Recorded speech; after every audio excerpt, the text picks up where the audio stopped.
Can you tell us how company chief executives and chief financial officers develop a fantasy approach to M&A projects when they're looking to do the big deal? Okay, it's interesting that you talk about this fantasy approach because, you know, the standard research in finance would say that managers are making very good decisions, you know, maximising shareholder value in their M&A deals. Then we have the behavioural corporate finance development, which was talking about managerial overconfidence, hubris. You know, these are all the reasons why, you know, deals are quite often value destroying. Okay, the evidence, deals are value destroying. Now, when you talk about fantasy, okay, so the latest sort of cutting edge research is the emotional finance side of things.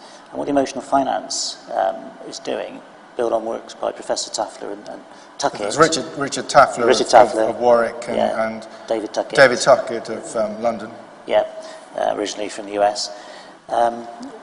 So together with them, what we're finding is that people become very emotional in a Freudian framework. Okay, so it's this idea that people have these unconscious emotions, all of us. You see a lot of deals where emotion comes in and takes over. You know, you mentioned RBS taking over ABN AMRO. I think, you know, that was a deal where they came from a background where they'd acquired NatWest, they'd done that very successfully, they knew how to... Domestic deal. They thought they knew how to acquire a bank, they thought they knew how to take on something much bigger and do it. And of course, they got themselves into a situation where it was completely different and not what they'd done before at all. And I think we do see that. We see people go into deals with, you know, views on what they can do. Previously I was at the Pru. The Pru famously lost a ton of money buying estate agents because it thought it could magically cross-sell insurance products to estate agents, and nobody really tested that. Do you think investors can smell hubris in a deal? You know, if you look at AOL Time Warner, that was a hubris deal. I mean, I think the way to look at it is that chief executives, we pay them very high salaries on the supposition that they're brilliant. They're not usually. It's the rest of the business that keeps them going. So when they come in, they have to do something like a football manager has to buy Ronaldo or Messi. So they do a deal.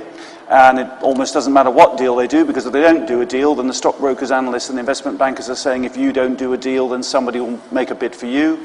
So then when they do a deal, they're subject to the winner's curse, which is a well-established problem in auctions, that the person who gets the prize is the one who's overpaid for it.